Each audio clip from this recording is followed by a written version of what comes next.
Sacrifice করব, নামলে sacrifice করব, কথা দিছি।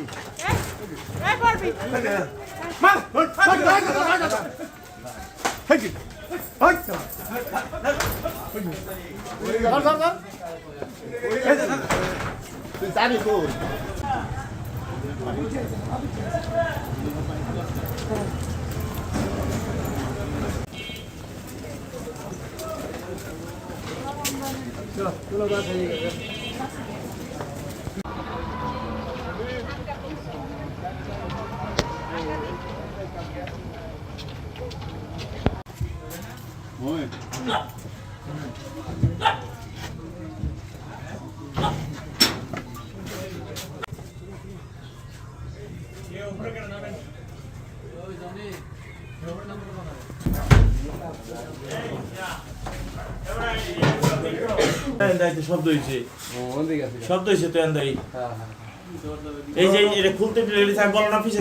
তার মানে 100, হ্যাঁ 100 করে 100 12টা করে 12টা করে সাবালামা ওটা হলো গাজর। এটা কি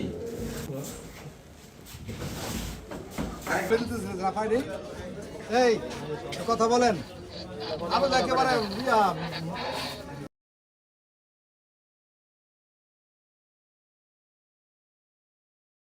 যে কোনো উপায়ে এই রূপগঞ্জ এলাকাকে মাদকমুক্ত করতে হবে। তো এরই ধারাবাহিকতায় বিগত 3 দিন থেকে আমরা টানা অভিযান পরিচালনা করছি রূপগঞ্জের বিভিন্ন এলাকায়, এবং এরই ধারাবাহিকতায় আমরা আজকে চনপাড়া পুনর্বাসন কেন্দ্র, যে এলাকাটি পুরো বাংলাদেশের মধ্যে মাদকের জন্য অত্যন্ত কুখ্যাত এলাকা হিসেবে পরিচিত, এবং আমরা এখানে আসার আগে শুনেছি যে এই এলাকায় আগে ফেরিতে করে অলিতে গলিতে ইভেন শিশু বাচ্চারা পর্যন্ত মাদক বিক্রি করতো।